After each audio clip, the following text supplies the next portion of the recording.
Bismillahirrahmanirrahim. Innal hamdalillah nahmaduhu wa nasta'inuhu wa nastaghfiruh wa na'udzu billahi min shururi anfusina wa sayyiati a'malina. May yahdihillahu fala mudilla lahu wa may yudlil fala hadiyalah. Asyhadu an la ilaha illallah wahdahu la syarika lah wa asyhadu anna Muhammadan abduhu wa rasuluh. Ya ayyuhalladzina amanu taqullaha haqqa tuqatih wa la tamutunna illa wa antum muslimun. Ya ayyuhan nasu taqu rabbakumul ladzi khalaqakum min nafsin wahidah wa khalaqa minha zawjaha wa batha minhuma rijalan katsiran wa nisaa'a wattaqullaha alladzi tasaaluna bihi wal arham innallaha kana 'alaikum raqiba.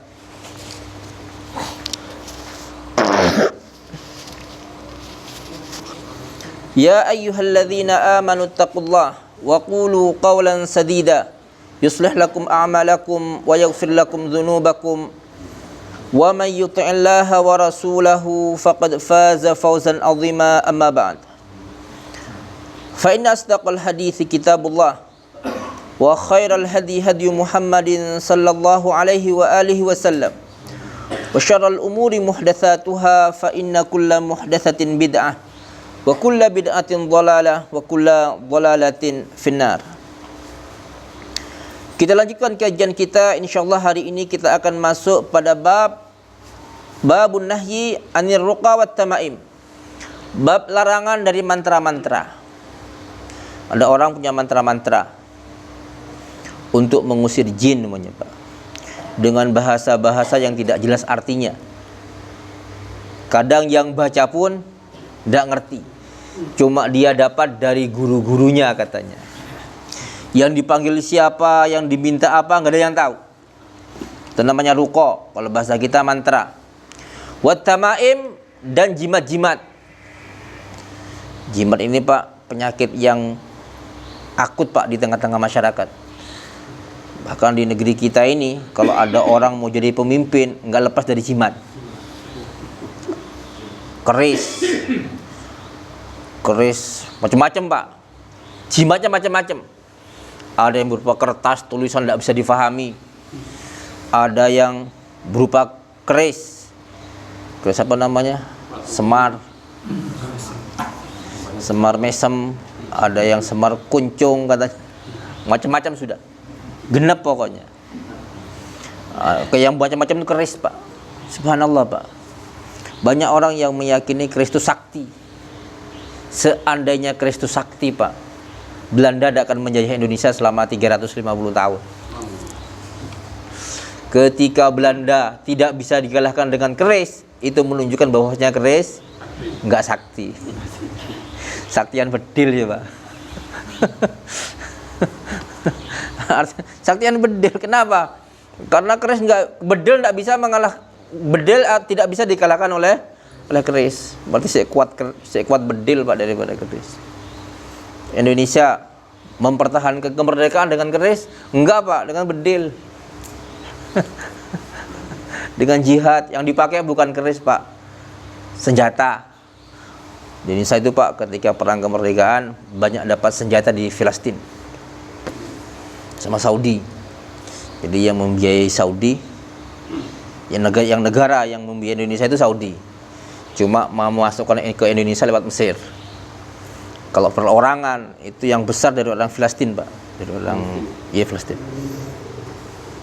Jadi Indonesia itu punya jasa besar ke Palestina. Kenapa? Dahulu ketika perang kemerdekaan, donatur besar, Pak, untuk kemerdekaan kita itu orang Palestina.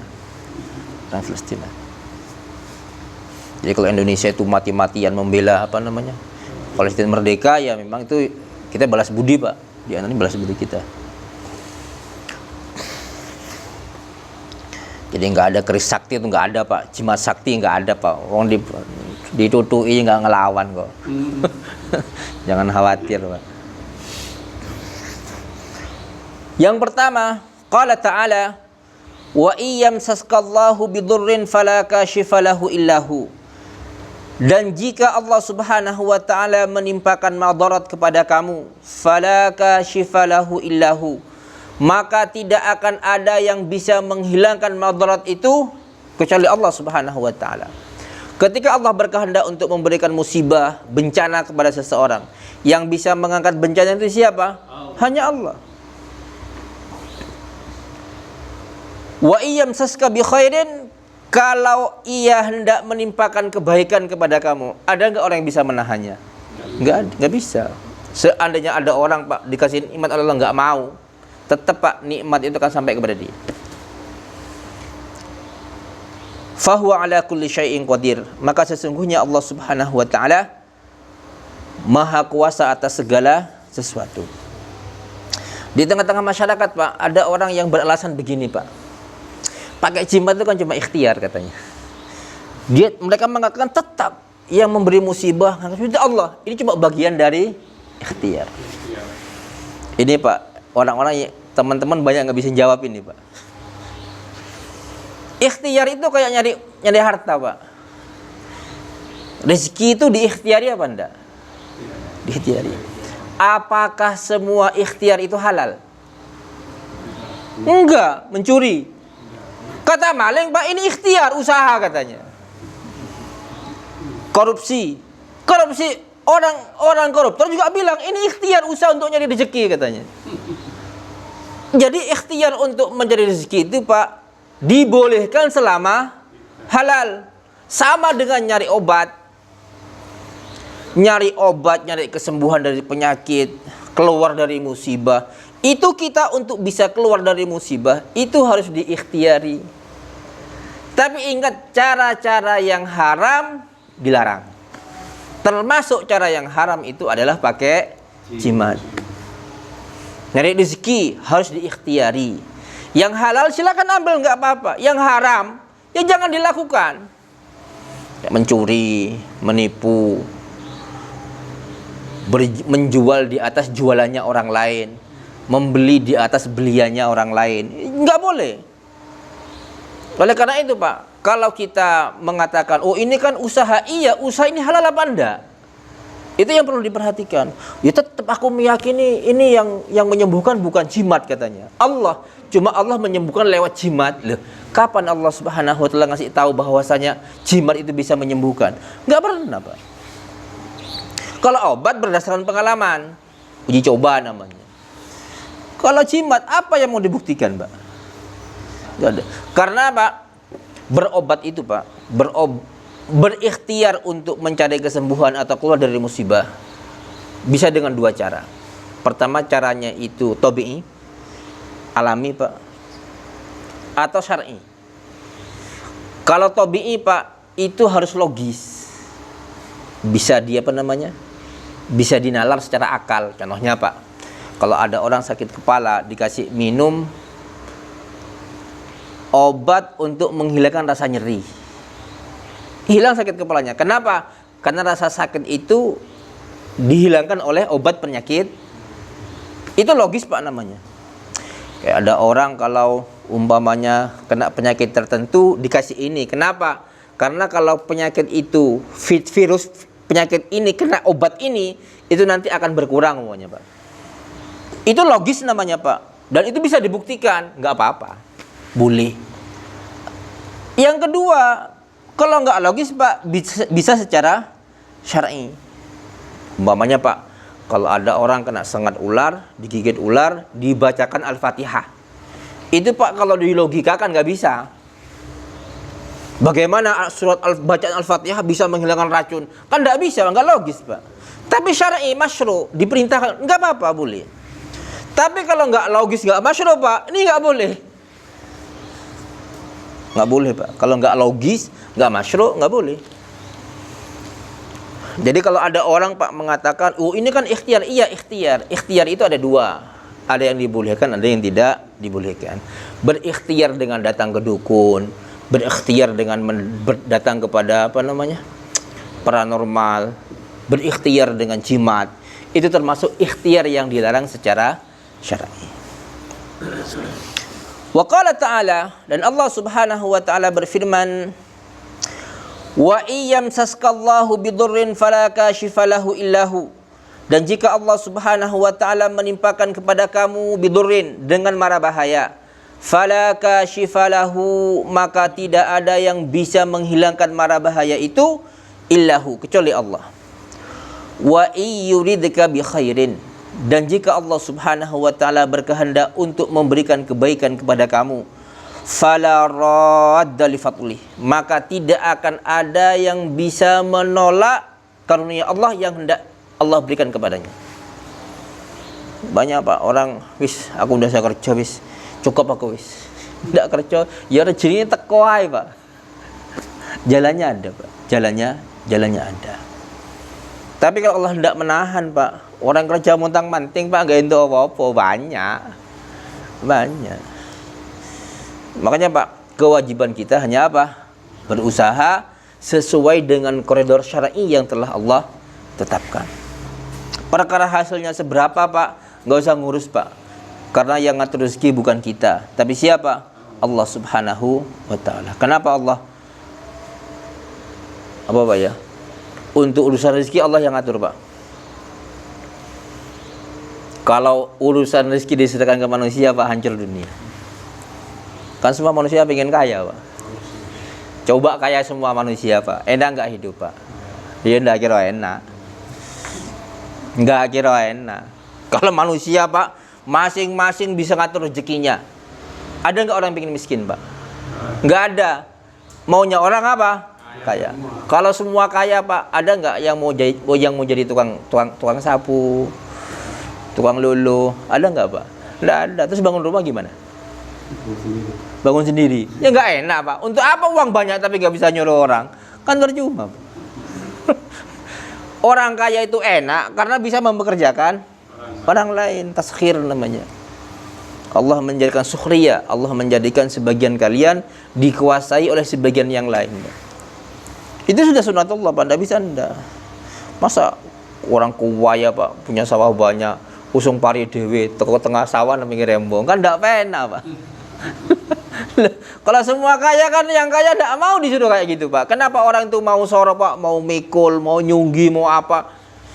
Karena mereka terpaksa Pak, nggak punya uang. Adanya kerjaan itu, ya itu yang dikerjakan Pak. Subhanallah. Padahal Allah mengatakan wa huwal ghafurur rahim yusibu bihi may yasha min ibadihi. Allah Subhanahu wa taala mengenakan dengan madarat dan kebaikan yang Ia kehendaki kepada siapa saja yang Dia kehendaki. Wa huwal ghafurur rahim, dan Dialah Allah yang Maha Pengampun lagi Maha Penyayang. Hadis yang pertama dari bab ini larangan tetap. Jadi kaidahnya Pak, ketika ada musibah yang bisa mengangkat hanya Allah. Adapun selain Allah tidak akan bisa mengangkat. Karena itu Pak, kalau kita nyari asbab sembuh, asbab apa saja Pak, cari yang halal. Karena itu Pak, ada orang pada masa Nabi ingin berobat dengan khamar Pak. Jadi dokter mengatakan, ini kalau dikasih ini khamar Pak, sembuh dia. Kata Nabi, enggak, itu bukan obat, tapi itu penyakit, kata Nabi. Ada dokter datang ke Nabi, ya Rasulullah, boleh enggak kami membuat kata itu kita bunuh untuk dibuat obat, boleh enggak? Nabi mengatakan enggak boleh. Duh, kan ada orang Pak, ini kan asbab Pak, nyari kata. Kalau di negeri kita Pak, kata untuk obat apa biasanya Pak? Korengan itu Pak. Ini kan asbab kan? Iya asbab. Ini asbab yang dilarang kan buat obat ya. Pada masa Nabi yang tanya tentang boleh enggak kodok dibuat obat, itu yang tanya bukan orang biasa Pak, dokter yang tanya. Jadi ada dokter datang ke Nabi, boleh enggak ya Rasulullah kami membunuh kata untuk kami buat obat? Kata Nabi mengatakan jangan, enggak boleh. Jadi makanya Pak, asbab berobat saja Pak, ada yang boleh, ada yang tidak boleh. Meskipun secara logis Pak, ini bisa digunakan untuk obat, tapi syar'i melarang, jangan dilakukan, tidak boleh. Nabi mengatakan itu hanyalah apa? Penyakit. Jadi penyakit Pak, kalau diobati dengan sesuatu yang dilarang, Tidak akan sembuh. Meskipun sembuh Pak, akan membawa penyakit yang lebih besar. Membawa bahaya yang lebih besar Pak. Itu bahaya sekali. Hadis yang pertama, An Uqbata ibni Amir al-Juhani anna Rasulullah sallallahu alaihi wasallam aqbala ilaihi rahtun fabaya'atis atan. Bahwasanya Rasulullah sallallahu alaihi wasallam kedatangan beberapa orang. 10 Pak. Datang ke Nabi sallallahu alaihi wasallam. Fabaya'atis an. Maka Nabi Pak membaiat yang 9, yang 1 enggak dibaiat sama Nabi. Enggak mau Nabi membaiatnya. Wa amsaka an wahidin. Faqalu. Maka orang-orang itu tanya, "Ya Rasulullah, bay'ata tis'atan wa tarakta wahidan. Wa tarakta hadza." Ya Rasulullah, engkau telah membaiat 9 orang di antara kami. Tinggal 1 yang tidak kamu baiat. Kenapa katanya? Apa kata Nabi? Inna alaihi tamimatan. Orang ini pakai jimat kata Nabi. Bukan Nabi enggak mau baiat. Ya tahu Pak Nabi. Dikasih tahu oleh Allah. Karena yang dibaiat Nabi itu siapa? Orang Muslim. Ketika dia pakai jimat Pak, jatuh pada apa? Syirik. Jadi jatuhnya seseorang pada syirik itu Pak, tahu nggak tahu jatuh Pak. Tahu nggak tahu jatuh. Fa adkhala yadahu faqata'aha. Maka orang itu Pak memasukkan tangannya ke tempat adanya jimat itu Pak, langsung dipotong sama dia. Fabaya'ahu. Setelah dibuang Pak jimatnya, baru dia apa kan? Dibaiat sama Nabi. Subhanallah Pak. Seandainya orang-orang pakai jimat sekarang yang ada itu pakai jimat, datang ke Nabi, dibaiat apa enggak Pak? Tidak akan dibaiat. Kira-kira kenapa Nabi enggak mau membaiat mereka? Pakai jimat. Pakai jimat Pak. Waqala, kemudian Nabi mengatakan, man allaqa tamimatan faqad asyraka. Barang siapa yang menggantungkan jimat, entah di tubuhnya atau di tempat lain Pak, di rumahnya pokoknya Pak, faqad asyraka, maka dia telah melakukan kesyirikan. Jadi di sini Pak, Nabi enggak mau membaiat Pak. Bayangkan ini sahabat Pak, datang ke Nabi hendak berbaiat karena pakai jimat, enggak dibaiat sama Nabi. Subhanallah Pak. Padahal jimat itu Pak, kalau orang buka toko baru Pak, nggak ada jimatnya, hal yang aneh Pak di Indonesia Pak. Iya. Ada teman itu Pak buka toko di sebuah tempat. Awakmu toko nang ndi jane? Sopo? Pak gurumu jane. Loh, sapa gurumu? Guru apa aja? Ya ndak, kan ben laris jane ini. Subhanallah. Orang itu Pak kalau ndak ngerti agama, ndak paham agama, jatuh pada kesyirikan, akalnya ndak akan jalan. Orang yang jualan jimat itu Pak, tidak akan mau jualan. Seandainya dia yakin Pak, jimatnya itu bisa melariskan dagangan, untuk apa dia jualan jimat? Jualan sendiri Pak. Buat toko yang banyak, kasih jimat dia semuanya. Kan lebih banyak uangnya daripada nunggu orang yang mau beli jimat. Oh dia jual jimat juga nggak laku-laku kadang-kadang. Saya punya kenalan Pak, di lokasi, di cerita dia. Jadi sebenarnya tukang jualan jimat itu Pak, berawal dari Combe Pak. Iya.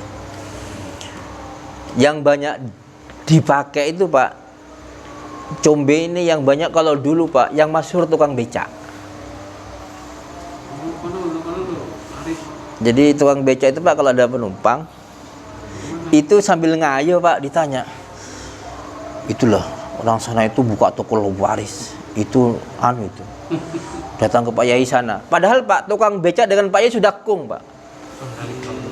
Kalau nanti ada orang yang orang yang dikasih tahu kok percaya kemudian beli Pak, itu uangnya paruan dengan tukang becaknya. Ini yang cerita orang Pasuruan Pak. Jadi yang banyak itu tukang becak ternyata. Jadi di antara penghasilan tukang becak itu Pak, di lokasi itu Pak, di antaranya itu Pak, salesnya jimat penglaris. Salesnya jimat penglaris, waliyadzubillah. Kemudian wa an Zainab imraati Abdullah bin Mas'ud qalat kanat ajuzun tadkhulu alaina tarqi minal humrah. Zainab istrinya Abdullah bin Mas'ud, seorang sahabat Pak. Dia mengatakan dahulu ada seorang wanita tua itu masuk ke rumah kami tarqi minal humrah. Dia itu meruqyah, jampi-jampi mantra minal humrah untuk menolak penyakit humrah. Humrah itu Pak, warnanya kalau kena orang warnanya merah, tubuhnya bengkak, humrah namanya. Itu kalau dulu biasanya berasal dari taun Pak, berasal dari apa, wabah penyakit. Wa kana lana sarirun tawilul qawaim. Waktu itu kami punya tempat tidur yang kakinya tinggi. Wa kana Abdullah idza dakhala tanahnaha wa sawwata. Ibnu Mas'ud itu kalau masuk beliau berdaham terlebih dahulu, kemudian bersuara kalau dia mau masuk, takut ada wanita di dalam. Fadakhala yauman, suatu hari beliau masuk. Falamma sami'at sautahu ihtajabat minhu. Ketika wanita tukang ruqyah itu, tukang baca mantra itu Pak, mendengar suara Ibnu Mas'ud, dia berhijab kemudian sembunyi. Faja'a fajalasa ila janibi. Kemudian Ibnu Mas'ud duduk di sampingku, kata istrinya. Famassani, kemudian dia menyentuhku. Fawajada masakhaitin.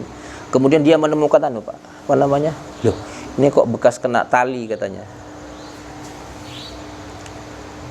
Faqala, kemudian Ibnu Mas'ud ini apa katanya? Qala ruqiya li fihi minal humrah. Ini tali ini katanya tadi diruqyah untuk menolak penyakit humrah. Karena istrinya sakit. Fajadabahu wa qata'ahu. Maka Ibnu Mas'ud langsung Pak ngambil tali itu Pak, dipotong sama dia. Warama bihi, dan Ibnu Mas'ud membuangnya. Wa qala, kemudian Ibnu Mas'ud mengatakan laqad asbaha alu Abdillah aghniya anisy-syirk. Keluarga Ibnu Mas'ud tidak butuh kepada kesyirikan. Bayangkan Pak, ini seorang istrinya sahabat, mungkin karena ketidaktahuan masih apa? Jatuh pada kesyirikan, jatuh pada perbuatan yang itu dilarang secara syar'i. Ini menunjukkan Pak bahwasanya peringatan dari kesyirikan tidak boleh berhenti. Sekarang Pak kesyirikan didengungkan setiap hari saja Pak. Orang-orang yang jatuh kesyirikan masih banyak. Apalagi kita.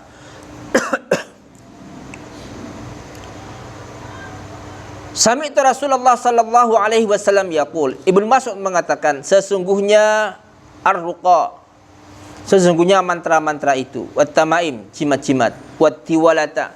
Tiwalah itu Pak, jimat pengasih kalau bahasa kita. Pengasihan. Kalau bahasa kita pelet Pak, sejenis pelet atau pengasihan biar orang kasihan ke dia, itu kan ada Pak. Kalau kata orang sekarang apa namanya Pak? Semar mesem. Semar mesem. Itu pengasihan Pak. Jadi bukan cuma di Indonesia Pak ada kayak begitu. Di Arab juga banyak. Nabi mengatakan itu semua termasuk kesyirikan.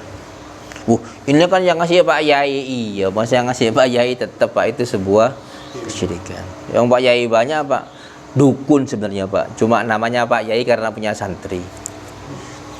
Saya pernah Pak mendengar orang, bukan katanya Pak, dengar sendiri saya.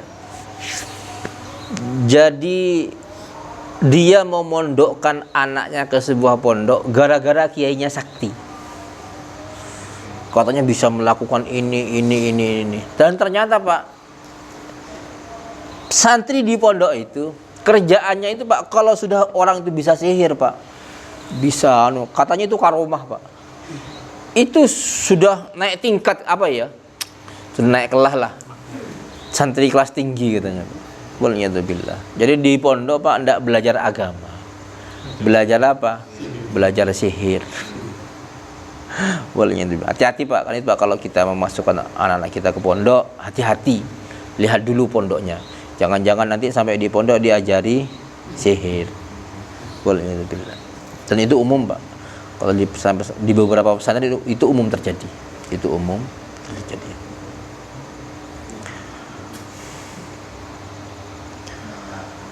Kemudian wa an Abbad bin Tamim anna Aba Bashir al-Ansari akhbarahu annahu kana ma'a Rasulillah sallallahu alaihi wasallam fi ba'di asfarihi.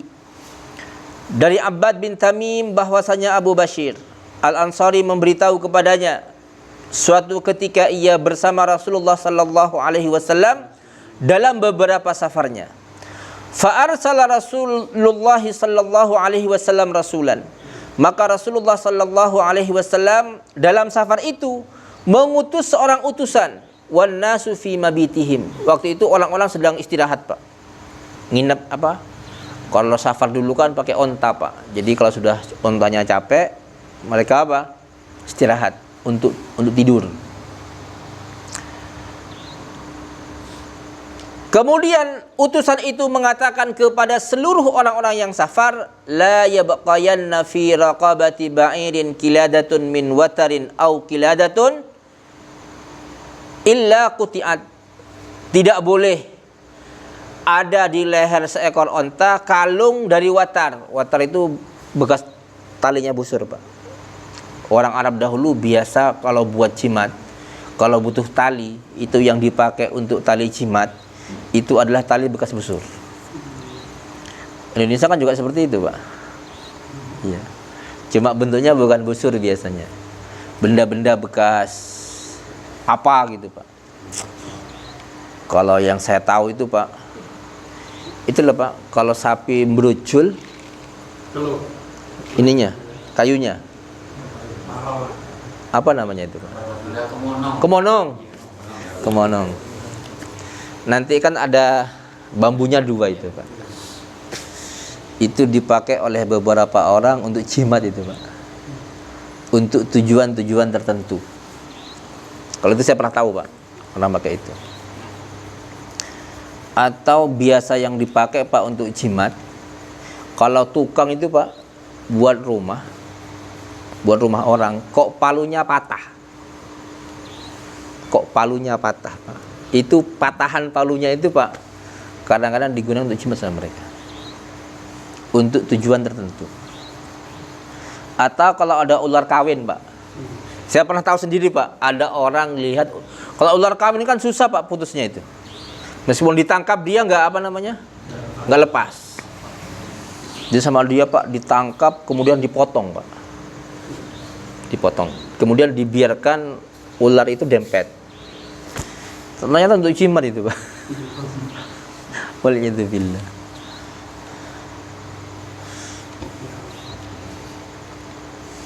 Ada orang jualan, Pak. Dijual jimat. Apa namanya? Bisa mendatangkan rezeki katanya. Karena butuh uang. Loh.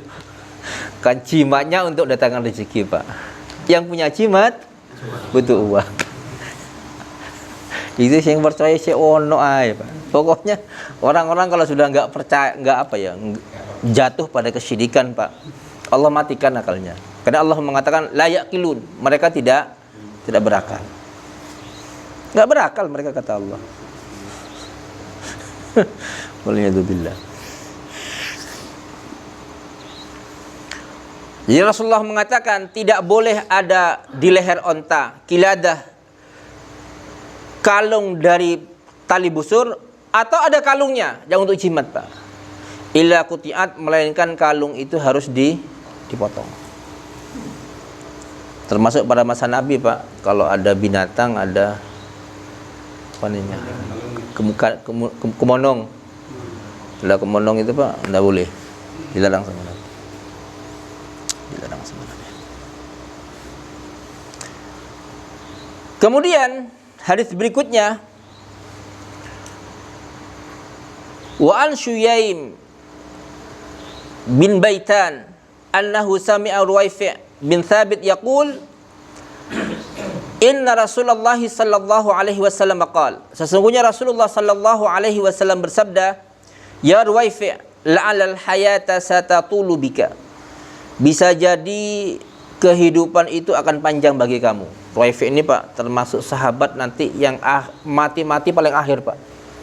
Jadi di mau masuk abad kedua Hijriyah itu tinggal beberapa sahabat, di antaranya Ruwaifi. Nabi mengatakan, wahai Ruwaifi, bisa jadi engkau akan panjang umur. Bisa jadi engkau akan panjang umur. Ruwaifi ini Pak termasuk sahabat yang matinya di daerah akhir, panjang sekali umurnya dia.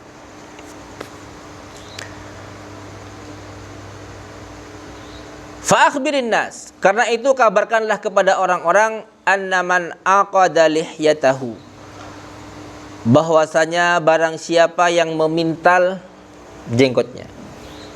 Jenggotnya dipintal Pak. Dikepang.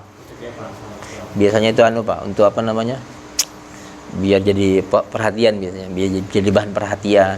Atau di Pak, jenggotnya ini dikeritingkan, biar pendek dia, tidak ke bawah.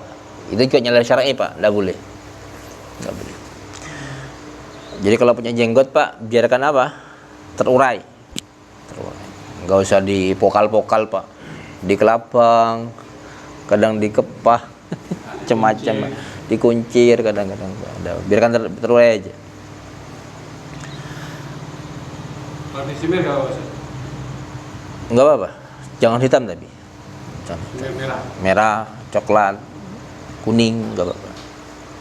Karena hijau juga enggak apa-apa Pak. Tapi karena yang dilarang cuma apa? Hitam. Berarti selain hitam enggak apa-apa. Mana hijau, tapi lucu kalau hijau Pak.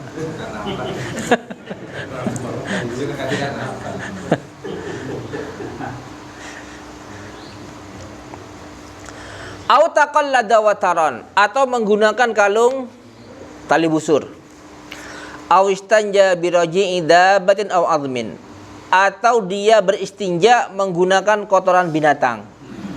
Au azmin, atau beristinja menggunakan tulang. Enggak boleh Pak, karena kotoran binatang sama tulang itu Pak jadi makanannya jin. Makanannya jin. Fa inna Muhammadan bari'un minhu, sesungguhnya Muhammad berlepas diri dari dia. Loh, ini kan cuma usaha. Iya, ini usaha yang dilarang. Ini usaha yang dilarang. Kalau usaha nyari uang Pak, nggak semuanya halal untuk dilakukan, meskipun namanya usaha. Begitu juga usaha untuk mencari keselamatan, ada yang dihalalkan, ada yang diharamkan. Mencari keselamatan dalam bentuk menggunakan jimat itu termasuk mencari keselamatan yang dilarang secara syar'i. Kemudian An Isa bin Abi Layla qala dakhaltu ala Abdullah bin Ukay bin Hakim Abi Ma'bad al-Juhani a'uduhu wa bihi humrah. Kata Isa bin Abi Layla, aku masuk kepada Abdullah bin Hakim Abu Ma'bad al-Juhani. Aku menyengguknya karena dia kena penyakit humrah. Tadi itu Pak, warnanya merah, bengkak badannya.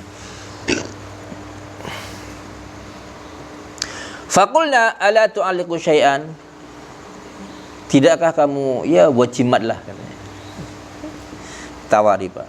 Maka dia mengatakan al mautu aqrabu min dzalika, kematian itu lebih dekat daripada jimat. Qala Nabi sallallahu alaihi wasallam, barang siapa Nabi sallallahu alaihi wasallam bersabda, man ta'allaqa syai'an wukila ilaih, barang siapa yang bergantung pada sesuatu, maka Allah akan menyerahkan dia kepada yang digantungi. Orang kalau tawakalnya tidak kepada Allah Pak, kepada selain Allah, Allah akan menyerahkan dia kepada yang ditawakali. Ada orang Pak, kata dia punya jimat hanya sebagai usaha. Dia buka toko Pak, kemudian membeli jimat penglaris. Kata dukunya, jimat ini nggak boleh lupa, harus setiap saat kalau mau ke toko harus dibawa, nggak boleh lupa, nggak boleh ketinggalan gitu Pak. Kalau ditanya, kenapa pakai jimat? Ini kan cuma usaha katanya, yang ngajak rezeki Allah. Satu saat Pak, jimatnya ketinggalan. Bingung dia Pak. Ya opo dagangannya nanti, enggak ada ya opo gini. Sebenarnya Pak, orang yang tawakalnya kepada siapa? Kalau kepada Allah untuk apa dia bingung cuma ketinggalan jimat? Wal'iyadzubillah. Para sahabat dahulu Pak, mereka kaya-kaya tanpa jimat. Ada nggak orang kaya tanpa jimat? Banyak. Seandainya orang yang pakai jimat itu tidak pakai jimat, apakah mereka miskin? Ya enggak. Itu menjadi jatah mereka. Enggak pakai jimat pun mereka akan dapat. Cuma mereka Pak, hati mereka sudah tergantung pada apa? Jimat. Seolah-olah jimat itu yang ngasih rezeki kepada mereka.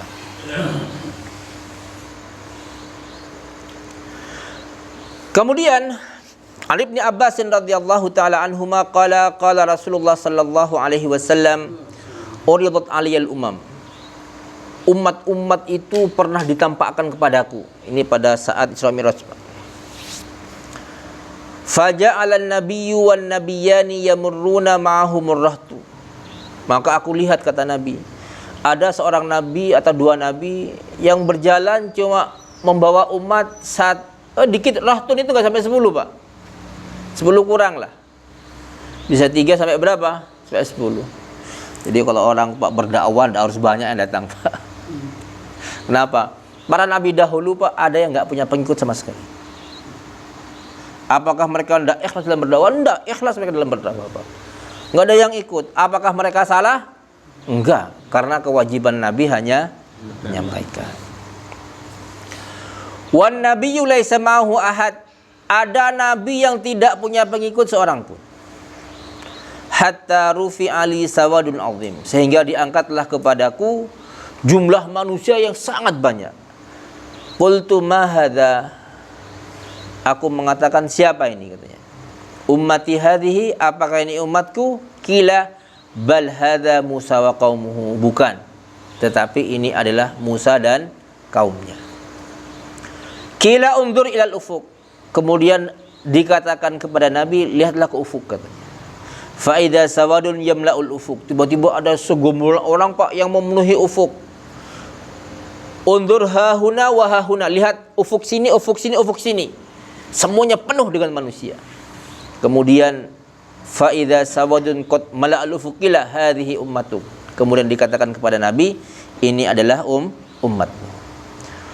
Wa yadkhulul jannata min haula'i sab'una alfan bighairi hisab. Dan nanti di antara yang banyak ini ada yang masuk surga tanpa hisab. 70.000 jumlahnya. 70.000 orang masuk surga tanpa hisab. Tsumma dakhala wa lam yubayyin lahum. Kemudian setelah bilang ada di antara mereka ada 70.000 orang yang masuk surga tanpa hisab, kemudian Nabi masuk tanpa menjelaskan siapakah yang 70.000 orang itu. Fa afadhal qaumu wa qalu, maka orang-orang itu Pak, menerka-nerka siapa yang 70.000 itu.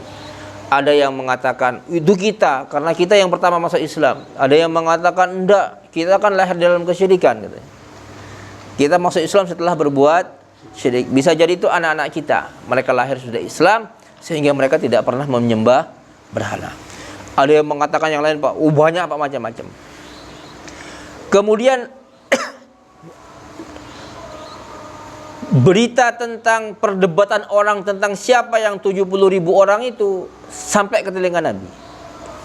Maka Nabi keluar ke mereka, kemudian Nabi mengatakan, humul ladina la yastarqun, mereka yang tidak minta diruqyah. Mereka adalah orang yang tidak minta diruqyah. Wala yatatayyarun, dan mereka tidak melakukan tatayyur. Wala yaktawun, dan mereka tidak melakukan kai. Kai itu Pak, pengobatan yang dilakukan dengan besi panas. Wa ala rabbihim yatawakkalun, dan mereka bertawakal kepada Tuhan mereka. Minta ruqyah itu Pak, hukumnya makruh. Tapi kalau meruqyah hukumnya boleh, enggak apa-apa. Yang makruh itu apa? Minta diruqyah. Tapi kalau meruqyah sendiri Pak, enggak apa-apa. Atau memintakan ruqyah untuk orang lain, itu juga tidak mengapa. Tapi kalau minta diruqyah Pak, itu hukumnya apa? Makruh. Kenapa? Itu menunjukkan kecilnya tawakal. Sebenarnya Pak, pengaruh ruqyah itu bukan karena orang yang baca, tapi pengaruh apa? Pengaruh bacaannya. Sehingga karena itu adalah pengaruh bacaan, siapapun yang baca, pengaruhnya akan sama. Setan tuh pinter Pak untuk mengelabui manusia. Kadang-kadang Pak, setan kalau masuk ke tubuh manusia, kalau yang meruqyah ustadz keluar dia. Kalau yang meruqyah orang yang biasa Pak, tidak keluar dia. Sehingga muncul Pak, hati ustadz mengatakan, aku yang meruqyah ini.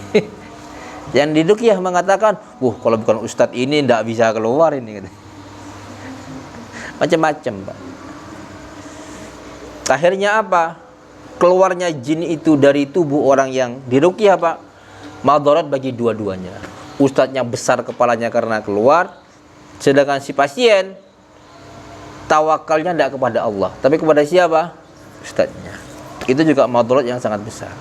Karena itu Pak, orang kalau mau meruqyah Pak, harus dibenarkan dulu Pak. Niatnya harus diluruskan.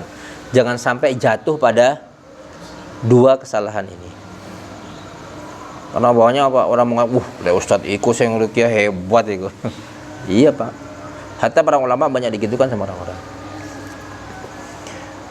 Kalau Allah tidak berkehendak untuk menghilangkan gangguan dari orang yang diruqyah Pak, siapapun yang baca Pak, ya tidak akan ada apa-apanya.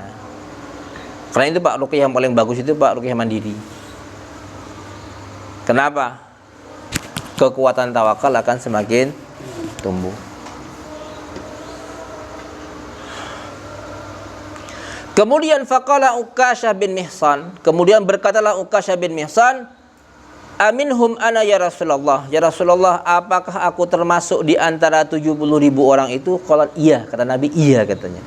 Faqala akhar, karena Mihsan ini Uqasyah ini Pak, sudah pasti ia termasuk yang 70.000 orang. Ada orang yang datang ngomong lagi ke Nabi, aminhum ana ya Rasulullah, apakah aku termasuk di antara mereka katanya. Maka Nabi mengatakan, sabaqaka Uqasyah, Uqasyah telah mendahului kamu. Biar orang apa? Nggak tanya lagi Pak.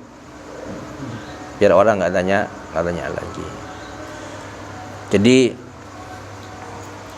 mantra-mantra itu Pak, kalau nggak syar'i nggak boleh. Kalau nggak syar'i nggak boleh. Kalau yang ngajarkan bukan Nabi bagaimana? Hindari. Sebenarnya diapakan? Dihindari. Ada ulama Pak yang mengatakan seandainya kalau tidak ada bau-bau syiriknya dan maknanya jelas, ada yang mengatakan tidak apa-apa. Ada yang mengatakan enggak apa-apa. Tapi kalau enggak jelas, sebaiknya apa? Bukan sebaiknya Pak, harus ditinggalkan. Harus ditinggalkan. Kenapa? Karena tidak aman dari ucapan-ucapan syirik. Karena mantra-mantra itu Pak umumnya datang dari siapa? Dari setan Pak, dari setan. Karena itu Pak, bahasanya juga aneh-aneh kadang-kadang. Kadang-kadang apalagi jimat Pak. Jimat itu kadang-kadang Pak, waliyadzubillah Pak, kadang-kadang isinya itu penghinaan kepada Allah dan Rasulnya. Pernah melihat Qul Hu Nyungsang Pak. Qul Huwallahu Ahad ditulis terbalik sama mereka. Quran itu Pak turun bukan untuk jadi jimat, tapi untuk apa? Untuk petunjuk agar kita bisa mengamalkannya. Bukan untuk jimat Pak Quran itu. Karena itu Pak, para sahabat tidak pernah menjadikan Al-Quran sebagai jimat. Para sahabat dahulu Pak menjadikan Al-Quran sebagai petunjuk hidup. Petunjuk hidup. Ada lagi Pak, lafal Allah, ada gambar Pak, gambar makhluk yang sangat menjijikkan Pak, ditulis menggunakan nama Allah.